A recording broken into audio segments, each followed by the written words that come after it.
Hello everyone, and welcome to the next edition of the Holland Office Museum's Artifact video series. My name is Ryan Duffy and I'm the director of the museum, and this week we're going to talk about one of our outer pieces that we have here at the museum, and one connected to a very famous person throughout United States history. And the object we're going to discuss today is actually a chair supposedly made by Brigham Young. Now, many of you might know Brigham Young as a leader of the Mormon Church, but he actually has a lot of beginnings here in central and western New York. So we're going to go through a little bit of the history of his life and then talk a little bit about the artifact itself. Now, Brigham Young was actually born in 1801 in Vermont, but his family soon moved into upstate New York, first settling in and around the Cayuga Lake region, eventually in Aurelius, New York. When he was 16, he was forced to leave home and seek employment, and eventually ended up in Auburn, where he worked as a carpenter and painter, and actually worked on the Seward House, or what becomes the Seward House in Auburn. And it is attributed that the large mantelpiece in the fireplace at the Seward home was actually made by Brigham Young. So his work experience is really based around carpentry and other woodworking skills, which would make sense when making a chair such as the one I'm going to show you. Eventually, Young would move to Port Byron, New York, and that's where he would actually marry his first wife and stay for a few years. However, the family continued to travel, first to Oswego, and then finally to Mendon, New York, in southeastern Monroe County today. And they settled here as a lot of his siblings had actually settled there as well, so it sort of became a family reunion. It would actually be at this time that he would be introduced to the Book of Mormon and eventually the Church of Latter-day Saints.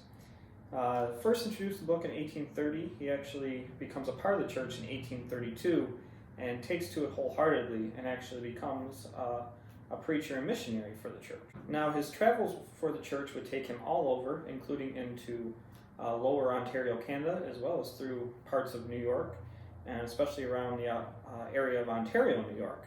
But eventually his travels would move him farther west out into Ohio and then eventually Missouri before he was to take on a leadership position within the church. Brigham Young would become a close follower of Joseph Smith, who was the founder of the Mormon religion, and in 1835 would be put on to the High Council, which was known as the Quorum of 12 Apostles, which was the leadership council below Joseph Smith. After Smith was killed in 1844, leadership was left to the 12 Apostles as they were known, and Brigham Young was made its president, and thus the de facto leader of the whole church.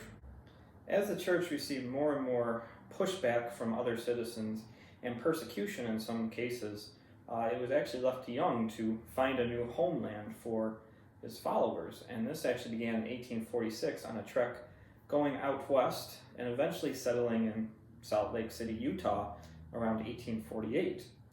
And at that time, Utah had just recently been admitted into the United States after its inclusion in the terms from the Mexican-American War.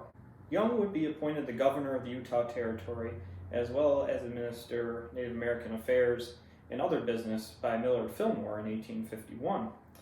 And he would work tirelessly to establish the territory and bring in more and more settlers. He would also work to bring institutions into the new territory, including forming a school and college, which would eventually become the University of Utah. And then in 1875, he actually created another institution in Provo, Utah, which originally was supposed to be under the auspices of the eventual University of Utah, but it split off, becoming Brigham Young University. While he was the governor in Utah, Brigham Young would have several controversies and actually would have run-ins with the U.S. Army in what was known as the Utah War, where dozens of people were killed during the minor conflict. Brigham Young would live out his days in Utah and maintain his position at the head of the Mormon Church until his death in 1877.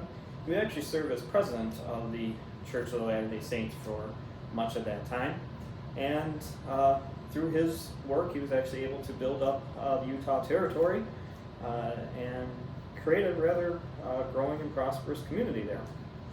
But we're going to go back now to his time here in New York. when he was a young man, and focus on an artifact left behind here from his time as a carpenter and joiner. Now, the background behind this chair is not 100%. We are going off of stories passed down with the chair, so there obviously could be some discrepancies. But the chair we're going to focus on is actually rather simple style and would fit the time period.